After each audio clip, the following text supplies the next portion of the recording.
Gracias. Señor, hoy otro martes, hoy otra alegría de estar juntos, pero sobre todo la alegría de tu bendición. Señor, ilumina a quien del tema, ilumina a quienes respondan, ilumínanos a todos para realmente que sea un alimento para nuestra mente y para nuestro espíritu. En todas estas reuniones salimos enriquecidos, pero sobre todo nuestro espíritu es el que se enriquece compartiendo las riquezas que regalas a cada uno de los presentes. Bendícenos, Señor. Amén. Ah, Amén. Amén. muy bien. Bienvenido, Guillermo, que había entrado y salió. Hola, hola. Hola. Adelante, Daniel, entonces, Bien. with the questions. Allá por el siglo V antes de Cristo estaban reunidos en una casa unos filósofos griegos. Se juntaban todas las semanas y hacían un Zoom con Z-O-M, Symposium Sofía. Y ahí discutían temas de la filosofía. Y el esclavo, uno de los esclavos del dueño de casa, entró y les dice: disculpen, que quiero hacerles una pregunta. ¿Por qué las bolas de mármol que están en la balaustrada de la entrada de la casa están frías en la parte donde le da el sol, pero están calientes del lado que está la sombra? Eso excitó enseguida a los filósofos, que salieron ahí a la disparada, a la vereda, y empezaron a tocar. Efectivamente, las bolas de mármol del adorno de la balaustrada de la entrada tenían frío la parte al sol y caliente la parte de la sombra. Y empezaron a proponer ideas ahí nomás rápido. Uno dijo: bueno, claro, es que lo que pasa es que esa inercia térmica del mármol hace que el sol, como se va corriendo y la va iluminando de distintos lados, las bolas alcanzan a absorber la temperatura después de un tiempo y la sueltan después de otro tiempo. Y entonces ese retardo es lo que estamos observando ahora como un fenómeno físico. Entonces los otros estaban medio dudosos ahí y propusieron otras teorías de que quizá el sentido de vetas que tiene la piedra le daba una transmisión más rápida del calor, etcétera, etcétera, etcétera, hasta que finalmente quedaron ahí insatisfechos con la respuesta de todos. El esclavo le dice a su amo: quiero decirle una cosa, y es que antes de entrar a preguntarles a ustedes por qué las bolas estaban frías del lado del sol y calientes del lado de la sombra, yo personalmente las di vuelta, las giré media vuelta, y por eso las bolas están así al revés de lo que el sentido lógico nos traería. Entonces el dueño se reenojó, el amo de ese esclavo, y le dijo: por haberte reído de nosotros, te voy a castigar, pero por habernos puesto en ridículo, demostrando que la solución más tonta y elemental nosotros no la tomamos en cuenta, te voy a tener que premiar. La pregunta o las preguntas o el tema de lo que preguntamos es de por sí un tema en la comunicación. Por ejemplo, ustedes saben, ¿se acuerdan? ¿No? Saben, seguro. ¿Cuál es la primera pregunta que aparece en la Biblia? Mi señora no acertó, se le dio una segunda oportunidad y ahí acertó. Las preguntas.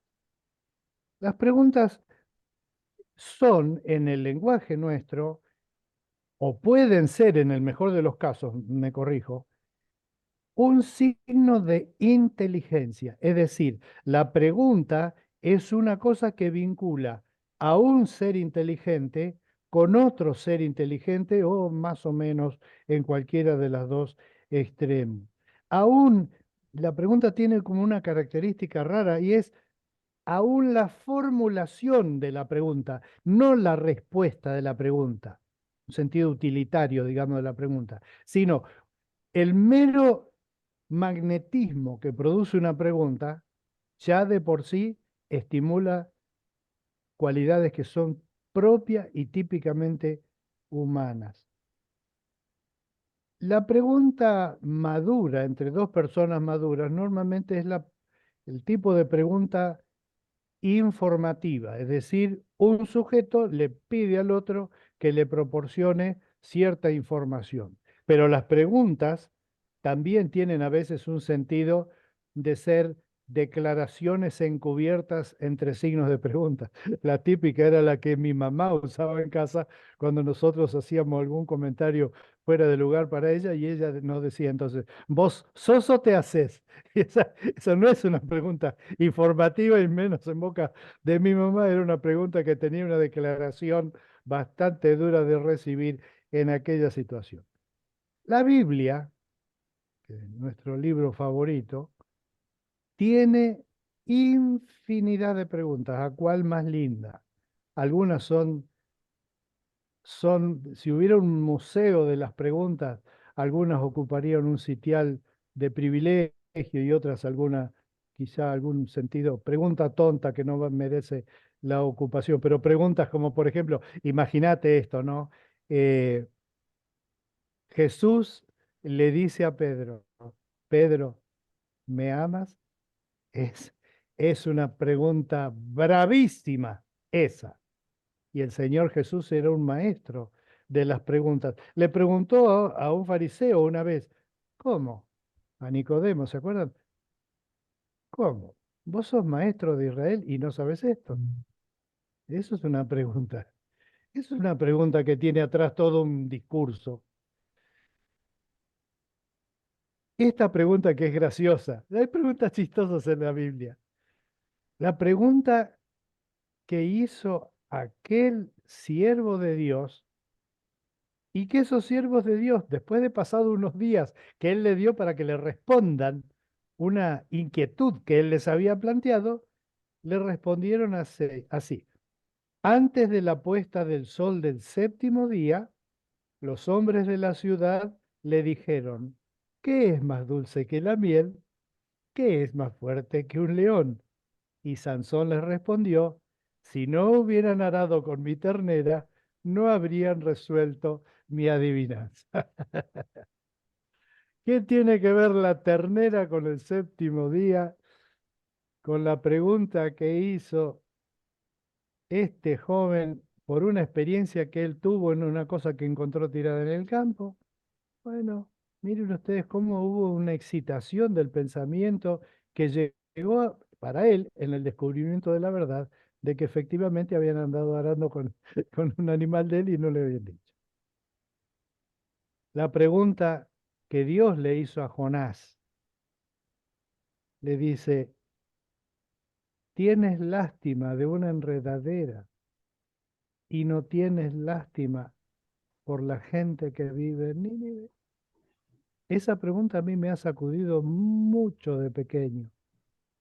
Uno es pastor, uno trabaja en las cosas de Dios y a veces al escuchar ese ejemplo de Jonás se da cuenta que puede ser un profeta que tiene un libro en la Biblia y sin embargo estar preocupado por alguna pequeñez insignificante y no preocupándote por las personas y el valor tremendo que tienen, incluso en el caso del libro de Jonás, el hecho de que esas personas eran realmente personas que si las mirabas con una mirada un poco distante, la verdad no merecían la pena.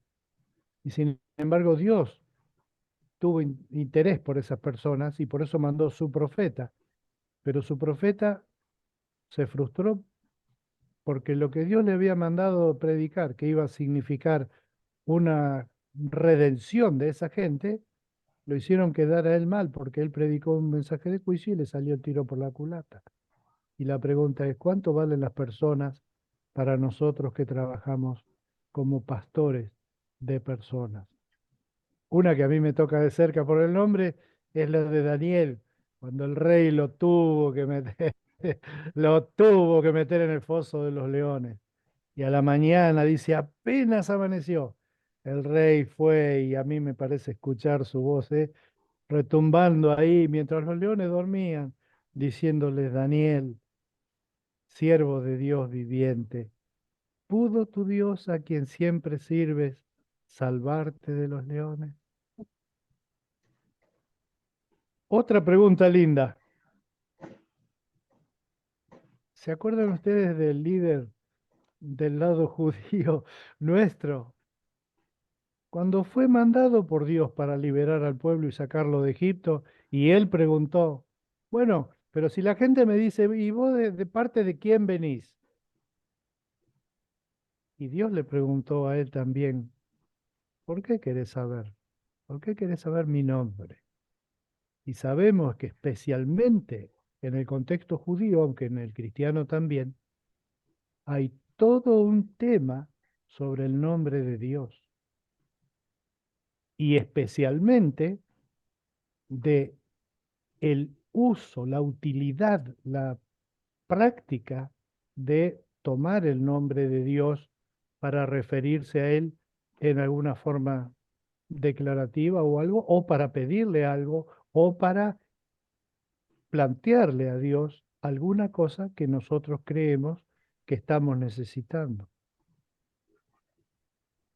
Y en Mateo 11:3, una pregunta triste, porque hay, mi idea para presentar estos ejemplos que me salieron así nomás, era justamente estimular la memoria de cada uno y pensar cuántos otros ejemplos de preguntas hay que alguno diría, yo hubiera preguntado, me hubiera fijado en la pregunta tal que le hizo tal a tal, y así pensé, por ejemplo, en la de Boaz, cuando les preguntó a los trabajadores, che, ¿quién es la piba esta que está bien buena? Y le preguntó, y después le preguntó a la chica, ¿vos quién sos? ¿Qué te pasa? ¿Cómo es tu situación? Contame un poco. Siempre venís acá. Y así pasó a la historia de la familia del Mesías, según nuestra creencia de este lado. Pero la pregunta triste es del primo de Jesús, que en Mateo 11:3 manda a algunos de sus discípulos a preguntarle a Jesús, ¿eres tú el que había de venir o esperaremos a otro? Y ahí hay una muestra de cómo la fe nuestra, la fe humana, también, si pasa mucho tiempo sin que veamos los resultados esperados, quizá empieza a tirarnos preguntas y algunas de esas preguntas nos complican la vida y nadie las hizo. Son preguntas que se aparecen como invasoras, como queriendo tomarnos eh, posesión en nuestro interior. Muchas de esas preguntas que aparecen a lo largo de la vida y que son difíciles de responder. Bueno, hasta ahí en general sobre el tema de las preguntas, la utilidad que tienen el discurso humano y la utilidad que la apariencia de infinidad de casos en la Biblia que tienen desde respuestas del tipo Jesús pregunta, cuando el otro le contesta, Jesús le dice, has respondido bien, hace esto y vivirás. Entonces, vemos que Jesús era un maestro, había maestros de los griegos, hubo maestros como Sócrates que eran muy, ¿cómo se dice?, muy confiados en el valor de la pregunta como estimulante del pensamiento. Y Jesús también decía a sus discípulos, che, ¿qué dice la gente que soy yo? Primer paso, segundo paso, avanza Cristo. ¿Y ustedes, quién dice que soy? Se dan cuenta en la utilidad que tiene la pregunta y bueno, en general ya lo discutimos. Yo, pensando en un tema que me propuso Ángel, la verdad le agradezco desde el día que él me invitó a participar en este grupo ya hace unos cuantos meses atrás porque el grupo me ha recibido. Yo no tengo mucha experiencia académica que digamos, y la última vez que participé acá, que fue la primera, yo pensé que era la última, también por el desastre que hice. Eh, pero les agradezco y la verdad estoy sorprendido por las participaciones de todos y todas que escucho martes a martes, por eso si no media algo grave, yo trato de estar acá. Te paso a ver algunos de los que fueron compañeros nuestros del seminario y de años muy preciosos donde realmente aprendimos a valorizar la teología, el conocimiento bíblico y también el respeto de las personas y de su pensamiento, aunque no sea igual que el nuestro. Yo tengo 5 preguntas. Yo las voy a explicar porque son preguntas mías, obviamente.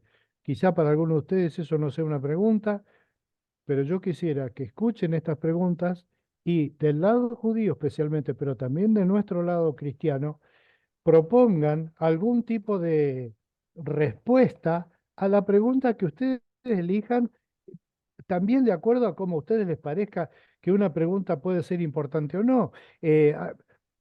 Un niño, y yo tengo mucho de niño, los niños hacen preguntas que para los adultos a veces no tienen sentido. Mamá, ¿existen los Reyes Magos? Entonces, una pregunta que uno podría hacerle a ese chico es decir, pero sos tonto vos, ¿cómo vas a creer en una cosa así? Nadie más cree. Bueno, esa es una forma de ver esa pregunta del niño. Y quizá la pregunta, mamá, ¿existe el cuco? Está diciendo, en realidad, declarando, necesito un poco de abrazos. Como fue dicho en el martes pasado, creo que Pedro dijo, a veces hay épocas de crisis como en nuestro país y así en el mundo, donde simplemente necesitamos no saber la teología, sino sentir el abrazo cariñoso de Dios sobre nosotros. Las 5 preguntas son las siguientes. Primero, Salmo 42. Sicut Servus para los católicos, donde dice, como el ciervo brama por las corrientes de las aguas, así clama por ti, oh Dios, el alma mía. Palabras que cualquiera que sea la respuesta a esta pregunta, seguramente tocan nuestro corazón de cerca. Este dicho, esta imagen del ciervo caminando cerca a las orillas de las corrientes de aguas, masivamente es interpretado como que un ciervo que tiene sed busca el agua como el alma nuestra busca la comunión con Dios que sacia su sed espiritual, etc. Pero cuando escribí la tesis en el máster sobre cantares, y tuve la oportunidad de entrevistar en aquel momento a Jaime Barilco, él me sugirió esa idea de que en esta lectura hay una lectura cristianizada para ocultar la imagen sexual de un instinto propio del ciervo y no de cualquier especie, que se llama la brama. Acá mismo, y si uno googlea la brama, cualquiera que vive en lugares como Bariloche, donde hay ciervo europeo y hay algunos lugares donde se los caza y etcétera, y hay lugares en Entre Ríos, en otros lados, así, no sé cómo está ese tema ahora, pero los ha habido importados de Europa, porque el ciervo de los cuernos altos y todo es europeo, no es americano, los ciervos que hay acá en la zona son diferentes, en Latinoamérica son diferentes, etcétera. Pero salvando esa distancia, volviendo al al ciervo tiene un nombre científico, no me acuerdo ahora cuál es, el que tiene los cuernos en forma de ramas. La brama es la época mejor para cazarlos, porque durante la brama el ciervo está tan concentrado en encontrar una hembra disponible, con el perdón de la palabra disponible, para procrear y dejar su semilla sembrada en una hembra para que el apellido siervo no se pierda, es lo que dice el Salmo 42. Salvo que nosotros lo espiritualicemos como el propio libro de Cantares para automáticamente espiritualizarlo en una relación con Dios y no eso que es chancho, feo, caca, pi, no se habla. Y que eso, además de la época victoriana, el aristotelicotomismo ayudó a conducir esas imágenes que hay en la Biblia justamente para quitarle toda connotación en lo que hubiera, ¿no? De tipo sexual por considerarlo a priori una cosa fea, una cosa sucia. ¿Se acuerdan cuál es el primer mandamiento sexual de la Biblia? Está ahí cerquita donde está la primera pregunta de la Biblia. El primer mandamiento sobre el sexo que hay en la Biblia es: métanle nomás, muchachos, porque la tierra está vacía y hay que llenarla. Así que apúrense y métanle, que el sistema que yo inventé es divino. Entonces, mi pregunta es, si ustedes del lado judío tienen alguna palabra, alguna corriente de pensamiento, alguna idea más clara sobre especialmente el significado de la palabra Brahma, creo yo, que no las conozco, yo no domino hebreo, tengo una vaga noción nomás, eh, y, pero de la palabra Brahma y de busca por las corrientes de las aguas, que implicaría, porque en castellano busca por las corrientes de las aguas, puede implicar que busca, como dirían los del el litoral, dirían, ellos busca por la, y diría por en el sentido de busca el agua, a un sentido más lógico visto de esta forma, de que él busca a lo largo de las corrientes de las aguas, lo cual es un sentido transversal completamente, a 90 grados, que es donde va a encontrar las hembras dispuestas cuando bajen a tomar agua y escuchen al ciervo bramando. No hay muchos animales en la naturaleza que gritan cuando tienen sed, pero sí muchos que gritan, y de hecho el mundo entero y el canto de los pajaritos y todo eso, son gritos de reproducción. Primera pregunta. Las otras son más cortas porque en realidad voy por el interés mío. Esta es la que tiene interés, las demás son para rellenar. Segunda pregunta. Los cristianos tenemos una mentalidad en general de difundir la fe a todas las naciones. Entonces eso me lleva a aquel texto que en el ambiente cristiano siempre se lo usa en el sentido de que debemos hacer llegar el mensaje evangélico a todo el mundo, hasta el fin del mundo, a todas partes, por lo que Dios le dijo a Abraham y que a mí me da vértigo, la verdad. Yo le confieso esas palabras de Dios a, a Moisés, perdón, a Abraham, me dan terror. Dice que su familia iba a llegar a ser como los granos de la arena del desierto o como las estrellas del cielo.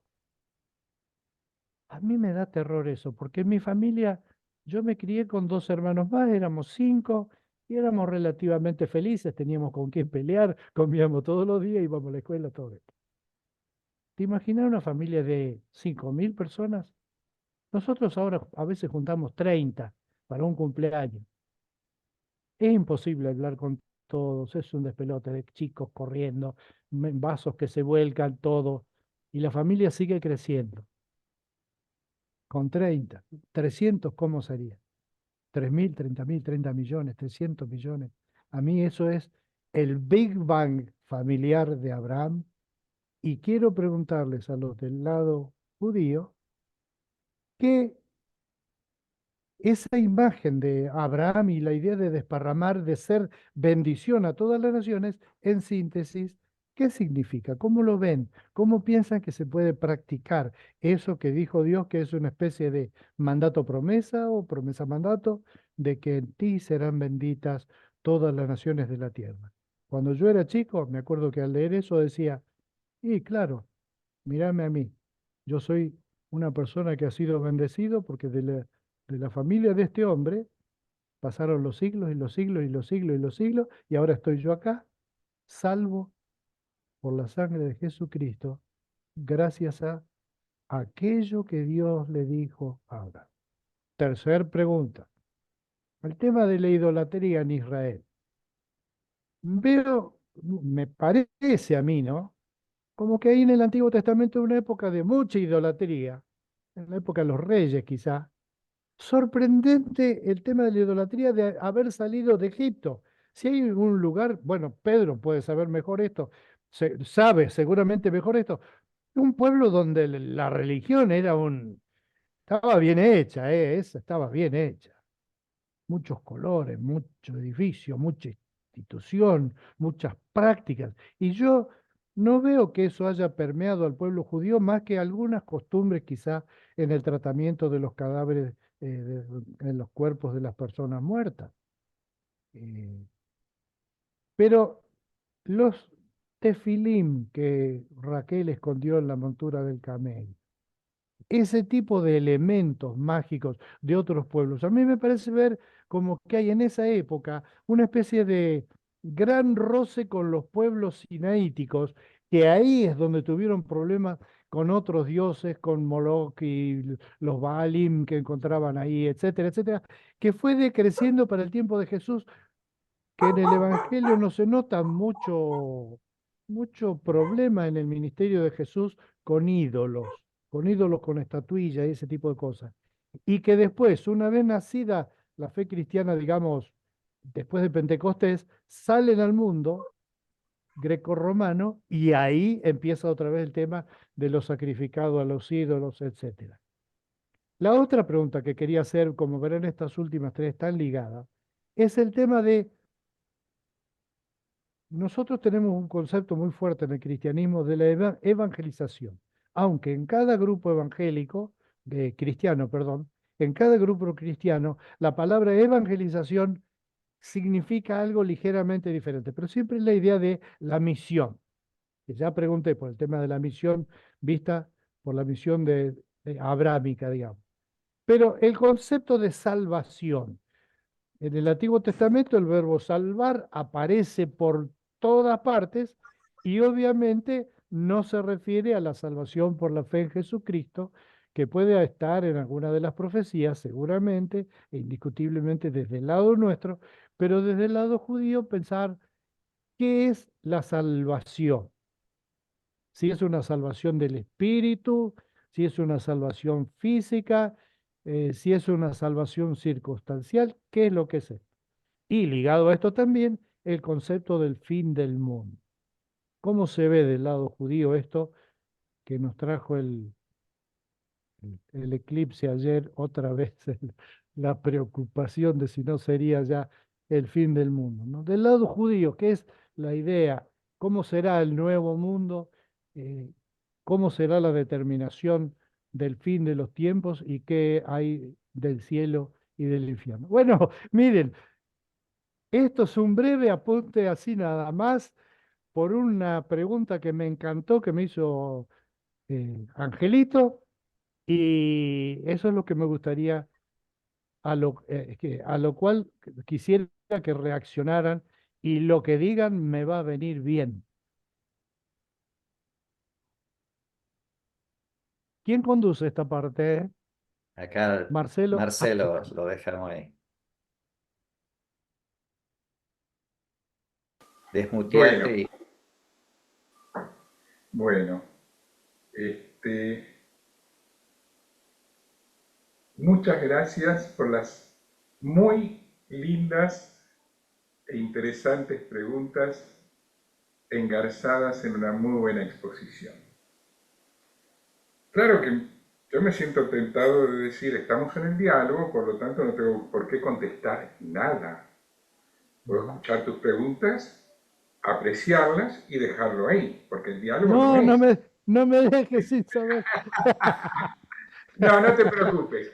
Voy a contestar un poquito de algo que da la casualidad que hace poquito estuve leyendo y entonces tengo presente. Y es la pregunta, la tercera. Vos dijiste tefilín. Me Sí. parece que te has, no sé si es un problema de traducción o por ahí te Ujú. confundiste de palabra. La palabra, por lo menos en el Tanaj, es terafim, no tefilín. Terafim, sí, puede ser, perdón, sí, Correcto, no, puede está ser. bien. Y ambas tienen que ver, tanto la palabra tefilín como la palabra terafín, con culto religioso, pero dos cultos diferentes, justamente. Ahí está el punto. Ujú. Entonces, te contesto respecto a los terafín. Lo que narra la Biblia es que, bueno, Jacob quiso casarse con Raquel, el suegro, no se entiende cómo el hombre se confundió, el suegro terminó casándolo con la hermana mayor, se tuvo que quedar 7 años laburando para conseguirlo, después otros 7 años más, y después un día le dijo a su esposa, chau, nos vamos, guarda tus cosas y nos vamos.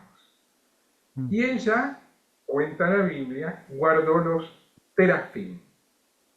¿Qué son los terafín? Si bien el término no es muy preciso, muy probablemente hayan sido unas estatuillas. No sé si recuerdan ustedes la película de Russell Crowe, donde él es un general romano traicionado, el general favorito del emperador Marco Antonio, traicionado por el hijo Cómodo y transformado finalmente en gladiador. Gladiador se llamaba la película. ¿La vieron? No, yo. ¿No? Bueno, porque ahí muestra la versión romana de los terafín. Son unas estatuillas que representan a los ancestros, y el culto a los ancestros era muy común era muy común en todo el mundo en aquella época. Entre los romanos se los denominaba genii, de ahí viene la palabra genio. Genio. Entre los griegos se los denominaba daimon, de ahí viene nuestra palabra hoy, demonio. Vos hablabas de Sócrates, que sabía preguntar muy bien y confiaba en la importancia de la pregunta, pero a Sócrates a veces la vocecita interior de su daimon, de su terafín, le hacía preguntas también. Bueno, entonces los terafín eran objetos de culto doméstico, familiar, pero eran efectivamente ídolos. Ahora, el detalle es que la historia parece en la Biblia, me parece a mí, una referencia a lo que sucedía en el reino de Israel en el norte, porque no es la única referencia que hay a terafín. Está la historia de Mica y el Beit Elohim, está la historia de Mijal, que también usa terafín para salvar a David.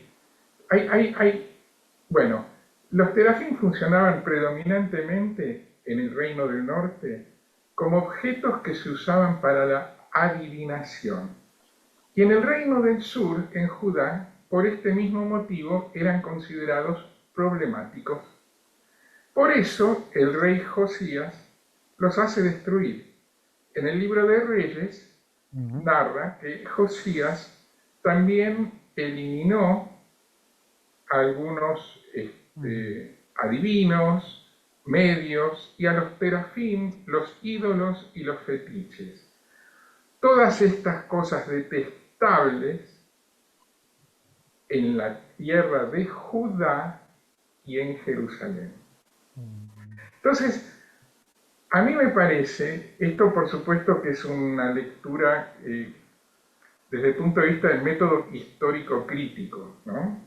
O sea, suponiendo que el texto que hoy tenemos, y es la Sagrada Escritura, fue siendo escrito en momentos diferentes y reeditado, y que hubo diferentes versiones que algunas veces fueron combinadas, y que lo que tenemos hoy es el resultado de un largo proceso, lo que no le quita valor como palabra de Dios y Sagrada Escritura, para mi criterio.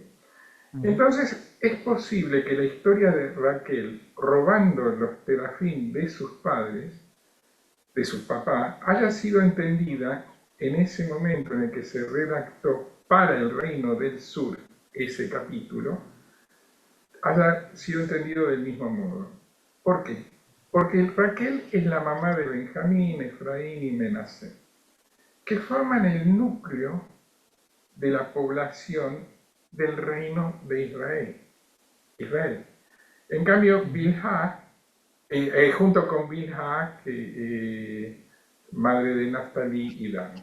Y así, la historia de su llevarse los terafim parece explicar el origen de esta forma de culto en el norte. Que los terafim sean señalados como algo del norte, después de que Josías diga no, para Judá y Jerusalén esto no corre más y lo expulso, también puede explicar por qué Mijal tiene terafim, ya que siendo ella hija de Saúl, es hija de un reino del Israel unido, sí, pero de la tribu de Benjamín, más al norte que Judá. Y el hecho de que ella tenga un objeto cultico así en su casa puede ser adscrito a que era la hija del rey y por lo tanto lo suficientemente rica como para tener sus propios objetos culticos que de otro modo solamente se hubieran encontrado en un centro cultico, un lugar de sacrificios, visto desde Jerusalén, sacrificios paganos. No sé si esto te responde en alguna medida esa pregunta. Sí, absolutamente, sí. Ya estoy Es una, aprendiendo. es una lectura que Bien. tiene que ver con hacer una diferencia entre el reino del norte y el reino del sur, Sí. lo que para el tema particular que abordamos gracias a las enseñanzas de Joel es muy importante también. ¿Y esas prácticas eran, digamos, habituales aún en el tiempo de Cristo? Yo no sé si me parece que en la época de Jesús ya los terafim en el pueblo judío ya eran cosa del pasado, aunque puede ser que en la región geográfica del norte, por ejemplo en Galilea, Ujú. todavía hubiera gente que conservase alguno, Ajá, bien. pero como un fenómeno más marginal y de fronteras. Ujú, claro.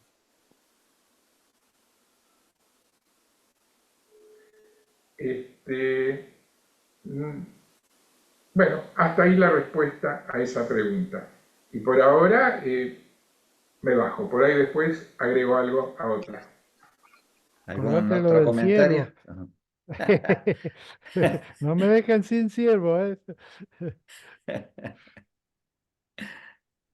Lo del ciervo requiere, lo del ciervo, responderte exactamente la palabra de qué significa la brama del ciervo y cómo se traduce.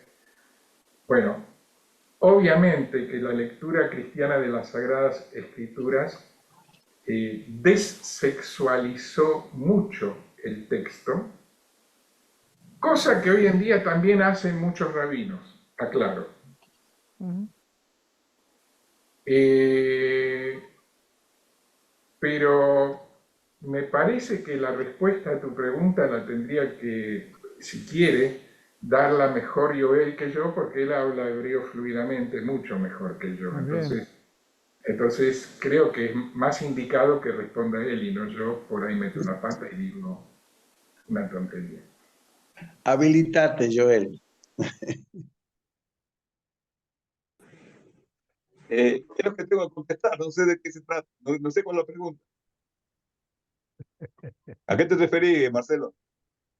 El significado de la palabra Brahma A que Daniel nos Brahma. leyó un salmo que habla de que así como el ciervo brama cuando va recorriendo por los ríos, perdón si no cito exactamente, Ujú. pero bueno, y ese salmo en la tradición interpretativa cristiana el contenido, el eventual contenido sexual que podría llegar a tener en una interpretación se saltea y queda totalmente obviado, simplemente como que, bueno, el bramido de ese ciervo es el clamor del alma por el agua, por Dios, no sé. tiene sexo. Pero en el vocabulario hay un contenido que hace clara alusión. No estoy muy claro. Hay un contenido en el vocabulario en hebreo que hace clara alusión a que ese bramido, si uno lo ve en la naturaleza, tiene un significado sexual reproductivo para los ciervos. Entonces, la pregunta de Daniel, trato de resumirla, es el salmo en cuestión, si vos lo lees en hebreo, parece puramente una alusión espiritualizada al ansia del alma de encontrarse con nuestro Creador, o describe algo que puede ser entendido como una escena de la naturaleza, donde está presente la sexualidad y necesidad reproductiva del ciervo en cuestión. ¿Se puede plantear así la pregunta, Daniel? Sí, está Sí, bien. sí. Joel, léelo directamente si lo tenés en hebreo, a nosotros nos vendría bien.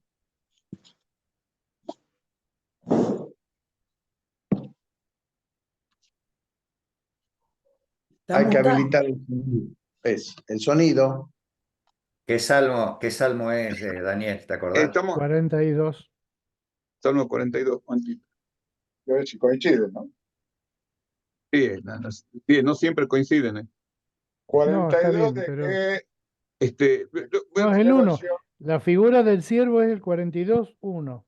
No todo el Sí, un salmo. momentito. Es básicamente esa. Es como una foto de entrada, de En los portada. salmos difiere la numeración. Sí, entiendo. Pero si no La el versión 42, el de la- 41 o el Sí, Parece que 43. 42.1 por ahí es 42.2 o... sí, es la diferencia siempre de un número, o es 40 o es 42, no más. Es. Sí. En la Biblia griega es 41. En la Biblia griega. Estoy buscando, perdón. Está bien, está bien.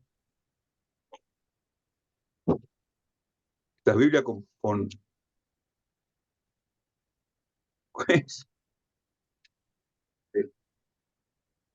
Salmo 41. No, no, sí, pero no. Es mal, tiene que ser.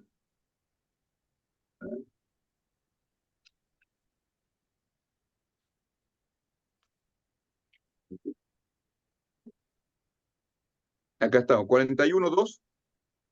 1. No, la Menacea con de David, Como primero que lo Hashem, Miskil, pará. Hashem el Keldal, 42. Beyom, 41 o 42. 42. Acá está yo. Bueno, Dice que ¿no? ah, Está en hebreo. el 42:1, 2, 42. Gayal, Arog, Alafikeimaim, sí. Sí, la traducción es que Brahma, ¿no? Arog, Alafikeimaim, sí. Kenafshi, Tarog, Aleja, Elohim. Así también mi alma se bramará a Dios, a Dios. Bueno, sí, ¿cuál es el tema? No. Marcarlo, déjalo acá. Que la palabra Dice que Brahma puede significar dos cosas, es lo que decía Daniel. O el sentido de que brama por sed, o brama porque es de la manera que el macho llama a la hembra. Bueno, está bien. Tendría que fijarme en las interpretaciones rabínicas sobre esto. Sí, esa era la pregunta. Tendría Porque que entrar en a el los ámbito programas cristiano, tendría que entrar a los programas que tengo acá en la computadora para ver lo que dice sobre eso, pero no creo que en el momento. Como el cielo y el infierno. Igual San Juan de la Cruz lo toma como, obviamente, San Juan de la Cruz, como el alma sedienta, claro, del Dios, y así como el siervo va a la fuente, así mi alma, Señor. Bueno, San Juan de la Cruz tiene un trabajo extraordinario hecho sobre el tema, ¿no? Elsa está pidiendo la palabra. No, simplemente acotar algo práctico. Y gracias por tus planteos, Daniel, que realmente ha buscado interesantes preguntas. Pero con respecto a la Brahma, te digo, yo tengo una hija que está viviendo en Santa Rosa La Pampa y a unos 30 kilómetros está el Parque Luro. Y en esta época y mayo, justamente se puede hacer una visita guiada y con ciertos requisitos para escuchar la brama y ver la brama del ciervo. Con lo cual es corroborar que la brama es la forma en que el ciervo atrae a las hembras. Yo creo que da lugar a las dos interpretaciones. Desde el punto de vista natural, pues bien, es natural que el ciervo brame y busque a la hembra. Es un canto de la naturaleza. Me parece que hay una riqueza intrínseca ahí, en tomarlo literalmente. El ciervo brama porque busca a su compañera, digamos, busca concretar lo que la naturaleza ha definido para sí.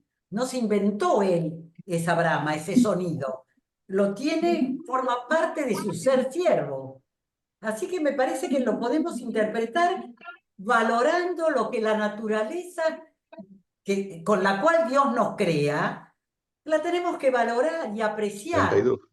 Y es al mismo tiempo una enseñanza, me refiero por lo menos a la Iglesia Católica y a lo que ha arrastrado a buena parte del cristianismo, que si lo hemos cambiado por una negatividad hacia lo sexual, pues es hora que eso termine, porque somos obra de Dios en cuerpo y alma, y la realidad con que los hizo Dios es un valor inmenso que tenemos que apreciar y vivir en plenitud.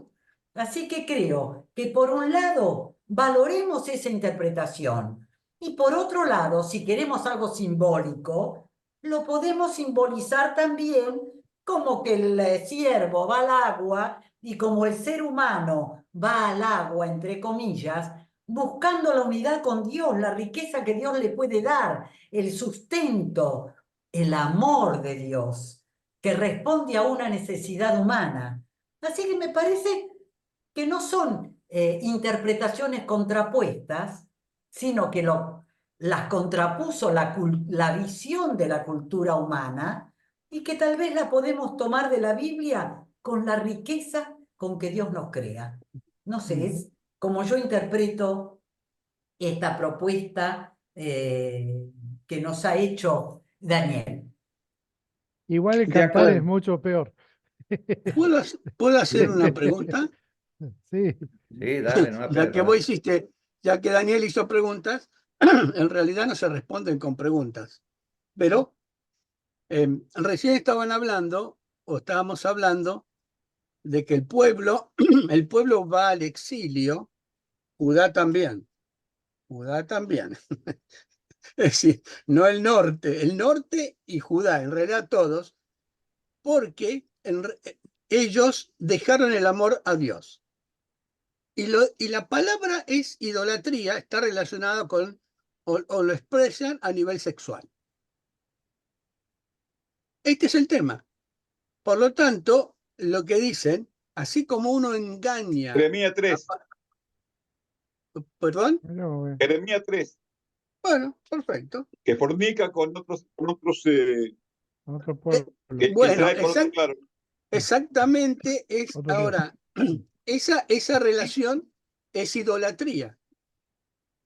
Lo que, para Israel, lo que está mencionando es la relación de una figura literaria real, porque el siervo brama, y recién estaba, Nora me decía, ¿cómo se llama la cerveza? La cerveza Brahma. Claro. ¿Cómo se llama la cerveza? ¿Me da una brama? Bien. Ahora, el tema es, nos tomamos la cerveza para bramar un poco. Es Nos decir, llevó el agua. Ahora, ese es un tema interesante porque el ciervo y la naturaleza y el texto escrito inspirado por el Señor, porque lo inspira el Señor a escribir, y tal como decía Marcelo, lógicamente, primero en la tradición oral y después escrito, y con este método histórico crítico que a algunos no les gusta tanto y a otros sí, pero debemos ser equilibrados porque tiene sentido en muchas cosas, nos permite entender María, que el Las ciervo academias. brama por algo intensamente que es su naturaleza, como está diciendo Elsa. Y además pasa y deja el aroma, los feromonas en las ramas, para Sí, que al señor. menos la Sí. cierva se dé cuenta por dónde viene el tema, ¿no? Es decir, porque no le manda, como decía el mensajito de texto, estoy por aquí, estoy por allá. Es decir, levanta la nariz y olfatea, y Elsa, conocemos el Parque Luro, vivimos en Santa Rosa, lo 13 conocemos años. 13 años, y sabemos cómo braman los ciervos que además se preocupan, y la intensidad es eso. Si nosotros, creyentes, sentimos como sentimos la vitalidad de la vida y la reproducción, el relacionarnos con Dios. Este es el sentido. Ahora, es rico. Ahora, cuando nosotros le queremos poner al ciervo, que el ciervo está humado, brama y le sale un humito por la nariz, por el agua, esto, entonces va a recitar el Salmo 119 para encontrar la pareja. Están equivocados.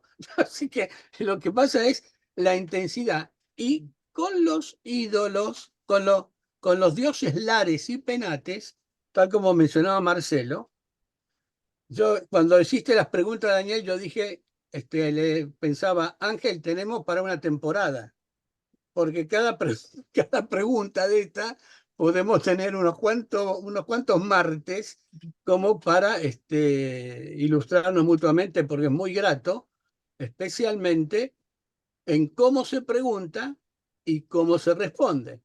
Termino así. Hubo alguien que dijo, formuló la pregunta por la cosa. Heidegger, la pregunta por la cosa. ¿Vieron cuando uno le dice, ¿cómo andan tus cosas? Y el otro contesta, bien o más o menos. Ahora, ¿de qué cosa pregunta uno y sobre qué cosa responde el otro? Porque Heidegger Correcto, sí. decía, ¿qué hace que una cosa sea esa cosa y no sea otra cosa? Porque si es otra cosa, no es esa cosa. Por lo tanto, en la forma de preguntar es que es interesante, como Daniel lo estuvo planteando, genial, ¿no? Y hay un autor que ustedes lo deben conocer que se llama Mircea Eliade, que hay que leerlo completo, que son unos cuantos tomos, que tiene que ver con el tema de la religiosidad. Y no es fruto de solamente Israel. Israel estuvo metido en un contexto, tal como decía Marcelo y también Daniel, de vida muy anterior. Esta pregunta que vos hiciste de Abraham, ¿no? Es decir, ellos tenían sus dioses lares. Y nosotros también. De una manera no como antes, pero es probable que tengamos, ahora me decía, miren alrededor y alguna foto del abuelo, de la abuela, del padre, del tío tenemos. Y la otra pregunta sería, ¿qué dice la Biblia o cómo se interpreta que durmió con sus padres? Pero la dejamos ahí. Cuando uno termina, ¿no? Fue a dormir con sus padres. Porque Marcelo dijo algo interesante. En el período intertestamentario, que algunos guardan silencio, no hubo silencio. Hubo relaciones y hubo escritura. Si bien no forman parte del canon, ahí se van cambiando algunos conceptos, tal como decía Marcelo, de los dioses, lares, no lares, sino de los terafín, y de los dioses lares o penates en el mundo, digamos, greco-romano, pero también cambia el sentido de la dimensión de pueblo, la dimensión de inmortalidad, la dimensión de relacionarse con la divinidad. Es decir, es interesante desde este punto de vista, ¿no? Que será para responder de otra manera, pero es muy grato el tema de las preguntas. Pedro, yo creo de que acá en el judaísmo decimos que se acuesta con sus padres, es decir, hay un caso, bueno, no importa el caso de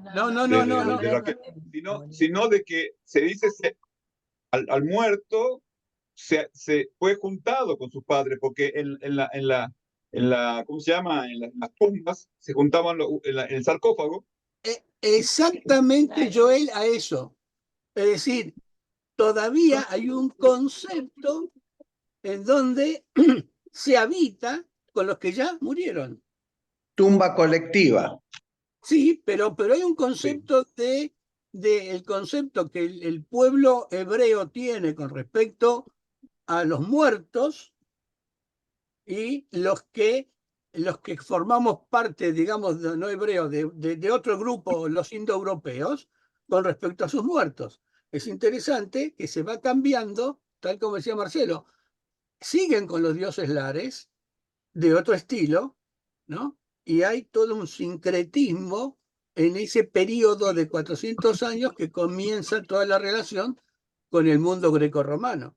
Es interesante simplemente para mencionarlo, ¿no? Y respondo una. Cuando vos dijiste, ¿cuántos somos?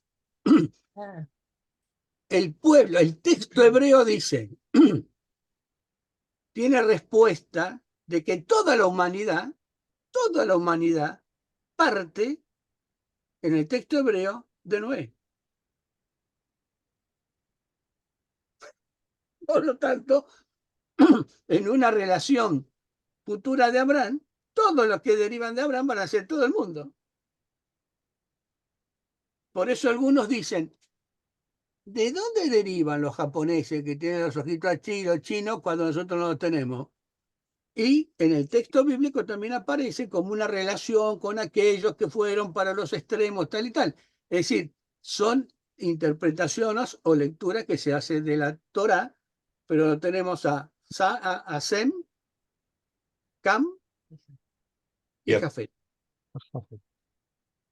Semitas, Camitas, y los otros, ¿quiénes son? Los jafecitas. En este paquete, los no blancos. En este paquete tenemos la inmensidad del mundo y lo hemos metido a todos.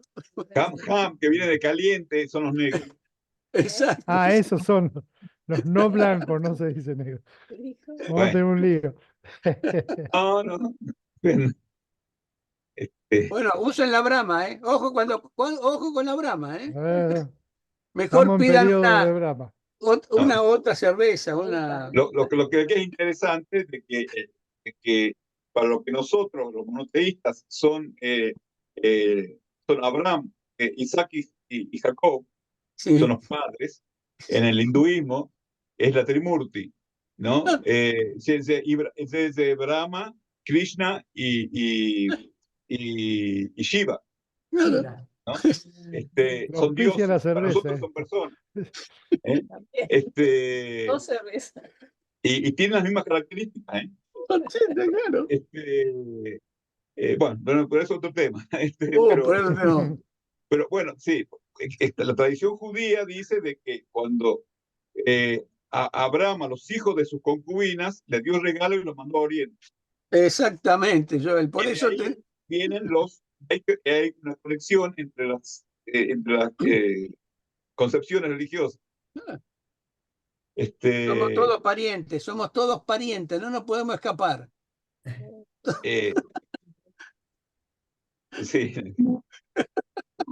¿Guste o no guste? No, guste. Sí, Néstor.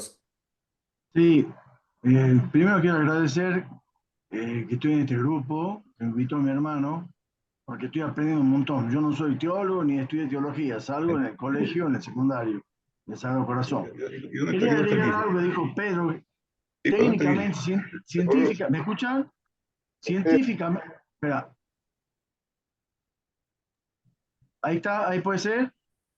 Sí, ok, dale. No, ahora no. Se mutó. Ah, hoy se cortó, se mutuó. Se Se mutó. Te mutaste, Néstor. Estamos hablando bien, Néstor. Volvé a... Ahora sí, ahora ahí sí. está. ¿Ahí está bien? Sí. Sí. Ahí, bueno.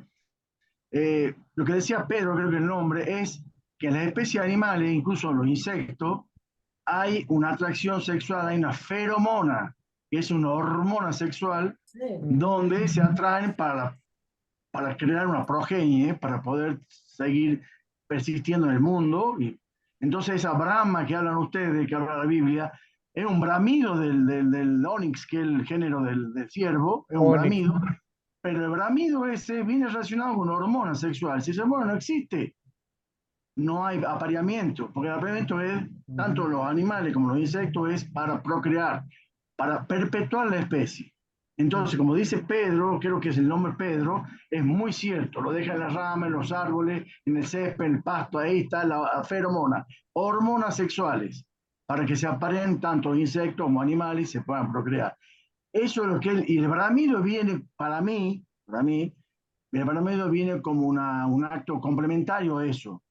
No es decir, estoy llamando a la hembra para poder procrear, pero lo que perdura, lo que es más importante de ahí es la hormona, que tiene un ciclo en el año. Esa hormona no aparece todo el tiempo. Como dice la señora de la Patagonia, será esta época en el invierno que viene el bramido, porque esa feromona aparece en esa época para el apareamiento, para poder procrear la especie, para poder perpetuar la especie, ya sea animal, incluso los insectos.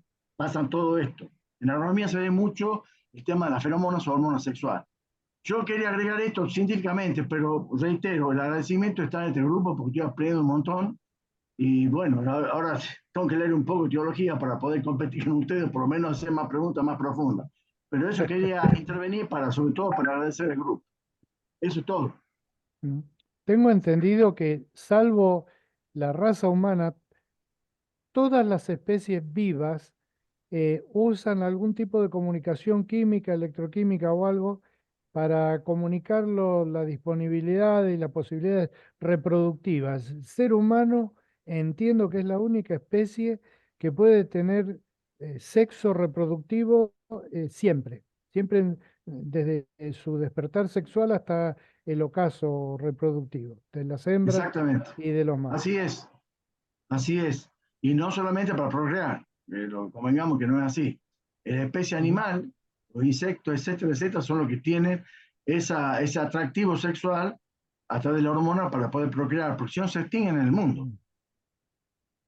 En Eso las es. abejas hay feromonas de ataque que son las que despiden la abeja, digamos que presiente un ataque a la colmena y Exacto. lanza en el aire una feromona que es feromona de ataque. Y una vez que Exacto. la feromona se dispersó en el aire, todas las abejas que entran en ese espacio aéreo atacan y atacan indiscriminadamente porque la información química no es específica. Esa información química de la abeja atacan porque están peligrando su panal, peligra su especie, Efectivamente. entonces atacan para poder proteger a su cría, proteger esa población, entonces atacan. Porque esa es otra hormona, son varias. La que yo estoy hablando recién es la hormona Sí, sí. sexual, feromona. Estas son de ataque, hay una feromona de apareamiento, hay otra feromona de alimento, hay muchas hormonas, pero la que hablamos acá de la brama es sexual. Sí, totalmente. Incluso en la colmena, que ese es otro fenómeno de la creación que aporta mucho a la doctrina del pueblo de Dios, es que la colmena tiene una sola madre y un solo padre.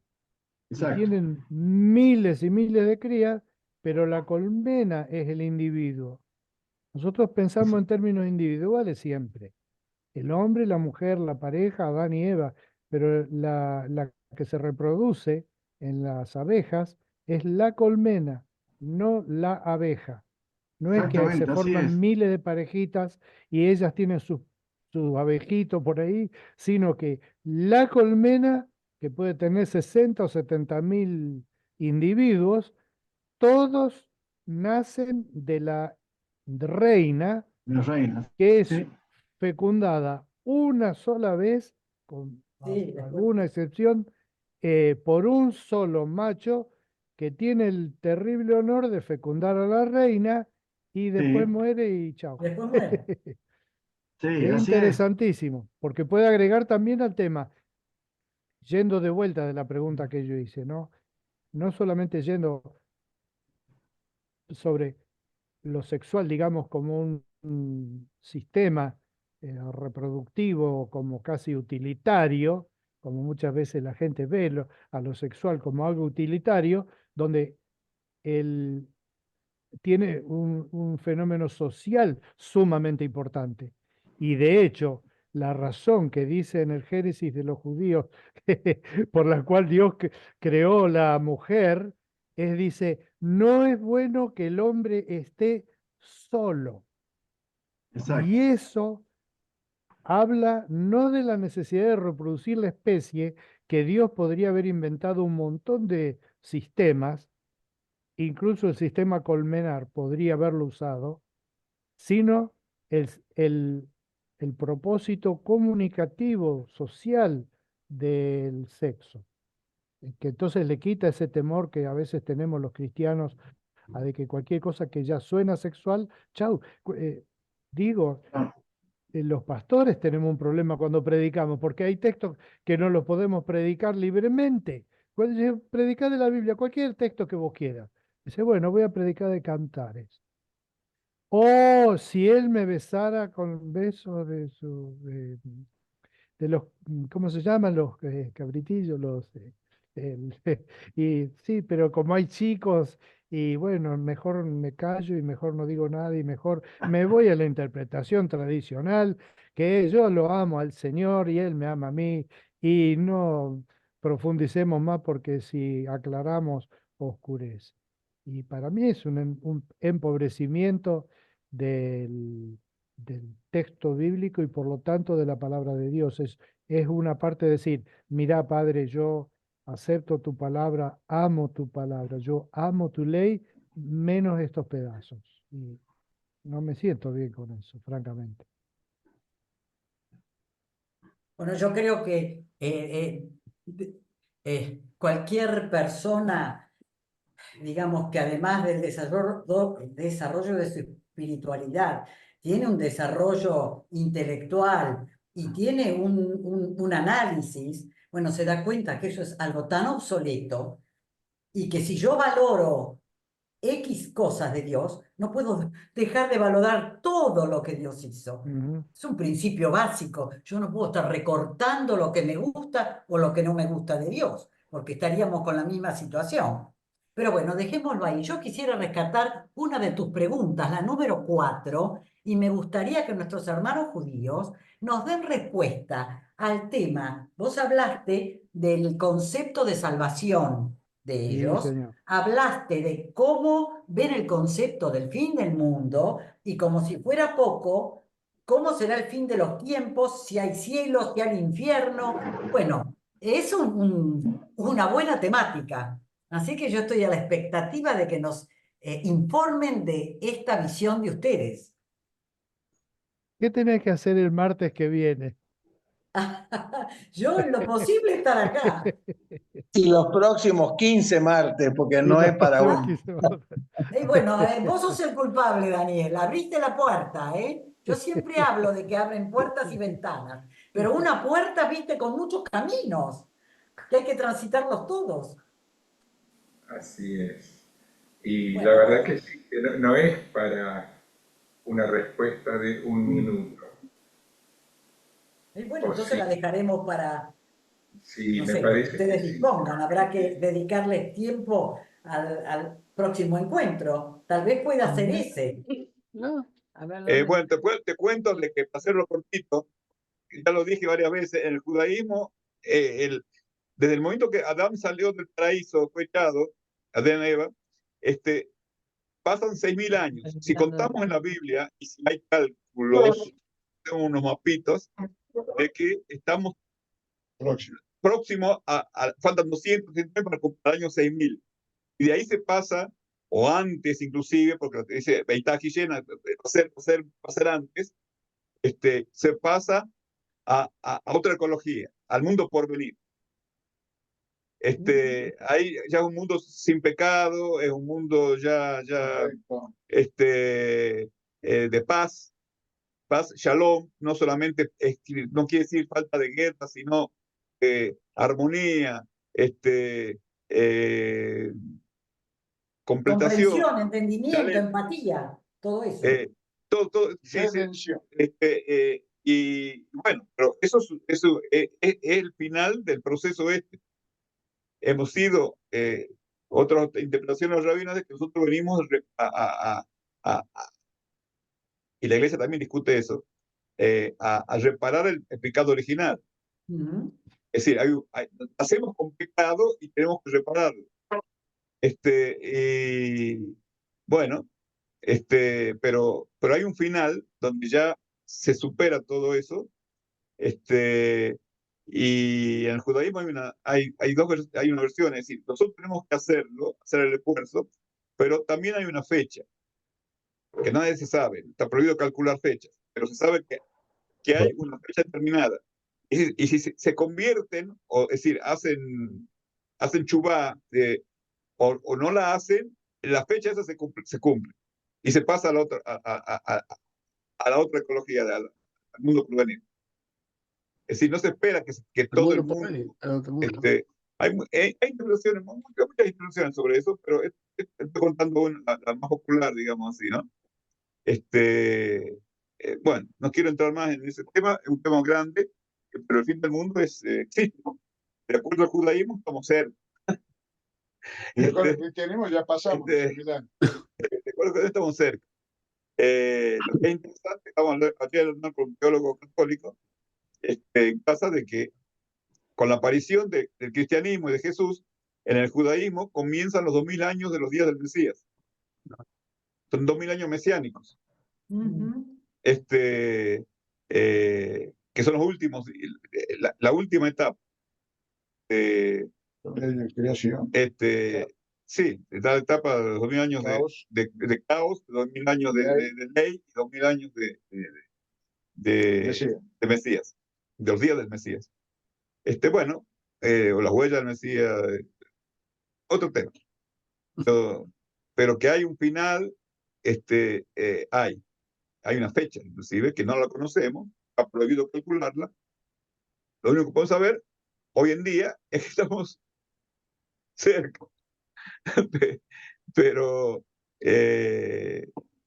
y va a ser como dice el Salmo, o como dice la tradición cristiana también, el nacimiento de un nuevo ser. Y un nacimiento tiene dolor de parto. Y dolor de parto interpretarán cada uno como quiera, pero hay que saber de qué se trata.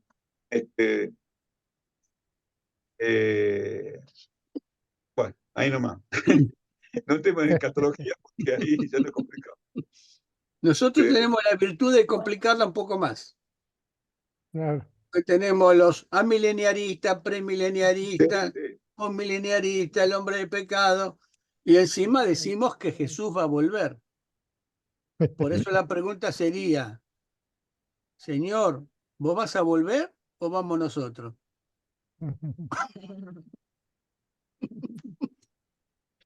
Podríamos dedicar un mes a un diálogo intracristiano, así nos ponemos un poco de acuerdo. Recién vamos a hablar con los judíos, nos pongamos de acuerdo. Y ahí recién vamos a organizar el frente. Judíos también tenemos que juntarnos para... Está muy bueno. Por mi parte, les digo, yo estoy recontra satisfecho con el eco que le han dado a mis preguntas. La verdad tenía mucho miedo, ahora ya se me pasó y estoy tranquilo porque fue el objetivo que tenía en mi mente, fue cumplido muy exhaustivamente y les agradezco mucho esa paciencia y ganas de participar que quedan, que deja ese gustito a más, ¿no es cierto? que también es parte de lo que Dios nos ha dado. Siempre hay otro prado, otro verde, otro arroyo, otra cosa que el Señor nos va a mostrar. Digo, no sé quién es el que da el fin a esto, el que aprieta el botón. Vamos. Si Muy no bien. nos despedimos como los adolescentes. Cortá vos, no, cortá vos, no, cortá vos. Que No sé cómo deja es, pero anotado gracias. entonces el tema, lo dejamos anotado, Angelito. Sí, sí. Bien, Tenés una bien, oración, Daniel, así terminamos entonces con este momento. bien, bien. Padre,